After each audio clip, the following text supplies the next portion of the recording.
প্রিয় সন্তান, এমন একটি সময় ছিল যখন আমি তোমার কথা জানতাম না। তোমার সাথে আমার কোনো সম্পর্ক ছিল না, তোমার কোনো অস্তিত্ব ছিল না। আমি তোমার ব্যাপারে কোনো পরোয়া করতাম না, তোমার কথা কখনো চিন্তা করতাম না। তুমি আমার নিকট কিছুই ছিলে না। লাম ইয়াকুন শাইআম মাযকুরা। কোরআন বলছে মানুষের জীবনে এমন একটা সময় ছিল যখন কেউ তাকে স্মরণ করত না, একেবারেই না। আমি তোমাকে একটুও ভালোবাসিনি, কারণ তুমি আমার নিকট জিরো ছিলে, কিছুই না। কিন্তু হঠাৎ করে আমার জীবনে তোমার আগমন ঘটলো।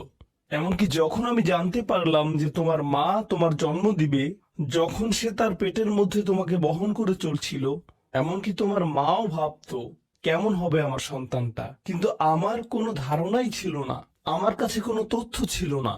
আমার একটা অংশ এই ভয়ে থাকতো যে তুমি হয়তো আমার মতো হবে, কিন্তু আমার কোনো ধারণাই ছিল না কেমন মানুষ হবে তুমি। এমনকি তুমি যখন একটু একটু করে বড় হচ্ছিলে, তুমি যখন একদম ছোট বাচ্চা ছিলে, আমি আসলে জানতাম না তুমি কে।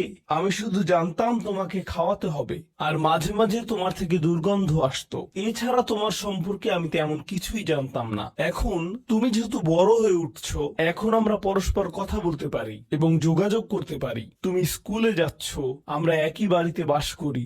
আমি শুধু তোমাকে জানাতে চাচ্ছি, আমাদের মধ্যে এই সম্পর্কটি সবসময় বর্তমান ছিল না। আমি তোমাকে আরো জানতে চাই, এই সম্পর্কটি সবসময় বর্তমান থাকবেও না। খুবই অল্প কিছু সময়ের জন্য আমরা দুজন একত্রে থাকব, আর অল্প কিছু দিনের মধ্যেই তুমি পুরোপুরি বড় হয়ে যাবে। তুমি যুবক হওয়ার পথে। এটা খুব দূরের জিনিস না।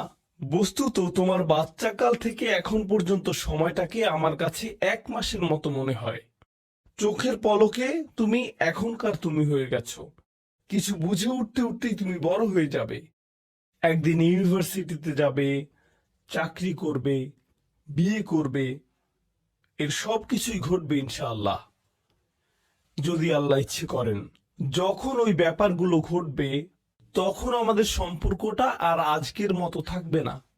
বাড়িতে এসে তুমি আমার কাছে ছুটে আসবে না, তুমি আমার সাথে সময় কাটাবে না। তোমার নিজের চাকরি থাকবে, পরিবার থাকবে, স্ত্রী থাকবে বা স্বামী থাকবে। তোমার তখন নিজের জীবন থাকবে। সুতরাং আমাদের হাতে একত্রে যে সময়টুকু আছে তা খুবই সীমিত। এমনকি এই সময়টুকুতেও তোমার স্কুল আছে, আমার চাকরি আছে, আমাকে বাজার করতে হয়। আমাদের হাতে হয়তো দৈনিক 20 মিনিট সময় থাকে সত্যিকারের কথা বলার। আমাদের একসাথে অতিশয় সংক্ষিপ্ত কিছু সময় থাকে। তুমি যখন বড় হয়ে যাবে, তখন আমার সম্পর্কে তুমি শুধু আমাদের একত্রে কাটানো ওই গুটিকত মুহূর্তগুলোর কথাই স্মরণ রাখবে। কারণ আমাদের কাছে একত্রে কাটানোর মতো 24 ঘন্টা নেই, আমাদের নেই। তো মোট কথা, প্রথম যে জিনিসটি আমি তোমাকে জানাতে চাই তা হলো, আমি তোমাকে কোনো মতে চিনি। আমি জানি আমরা একত্রে বাস করি, কিন্তু আমি সত্যিই তোমার সম্পর্কে খুবই অল্প জানি। কেন জানো?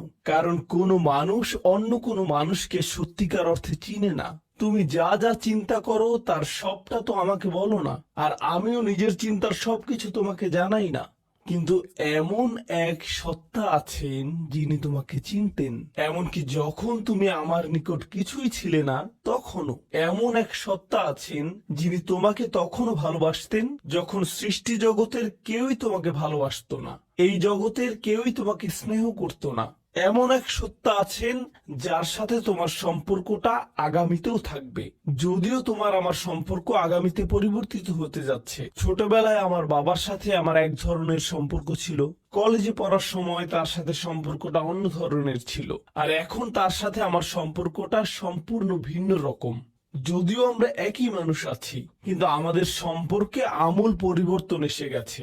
কিন্তু একজন এমন আছেন যিনি সর্বদা তোমাকে ভালোবেসে গেছেন, তোমাকে নিরাপত্তা দিয়ে গেছেন, তোমার ভালোর জন্য পরিকল্পনা করে গেছেন, তোমার যত্ন নিয়েছেন একেবারে শুরু থেকেই, আর তিনি সব সময় তা করে যাবেন। আর সেই সত্তা আমি নই, আমি তোমার জীবনের একটা পর্ব মাত্র। এটা সুন্দর একটা পর্ব যা আল্লাহ তোমাকে আমাকে একত্রে দান করেছেন, কিন্তু এটা কোনো স্থায়ী পর্ব নয়। এটা ছিল প্রথম ব্যাপার যা আমি তোমাকে জানাতে চেয়েছি।